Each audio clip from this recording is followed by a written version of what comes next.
how to screenshot snaps without them knowing. In this video, I'm going to show you the easy trick to screenshot someone's snaps they have sent without them knowing. So make sure to watch the video till the end so that by the end of the video you will learn how to do it.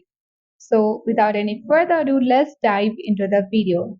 First of all, you have to simply know that your app is up to date. If you have updates of the app, you can check from Play Store or App Store, search Snapchat, and if you have the update button next to your app, that means your app needs to be up to date.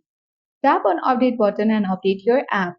And then tap on the open button to get access to your Snapchat app.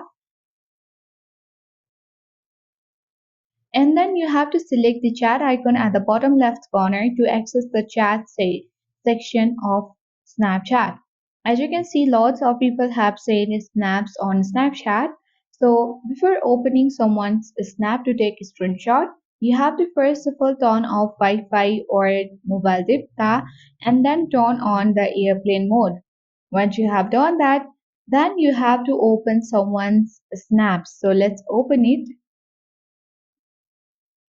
So you can either take screenshots or you can also screen record the video or photo.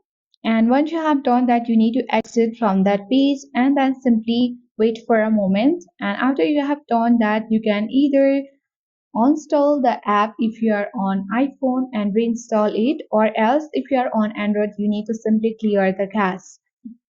So for that, you can tap and hold the Snapchat app on your device and then tap on I button. This will let you access to the app info page of Snapchat. So let's tap on storage users and clear all the cache. Once you have done that, after 2 to 3 minutes, you are done with that. You need to turn off the airplane mode and then turn on Wi-Fi again and then open it. Then this will not let anyone of whom you have taken the screenshot of those snaps of that user. They won't know, and that is how we screenshot snaps without them knowing. So that's it for today. Thank you for watching and see you in the next video.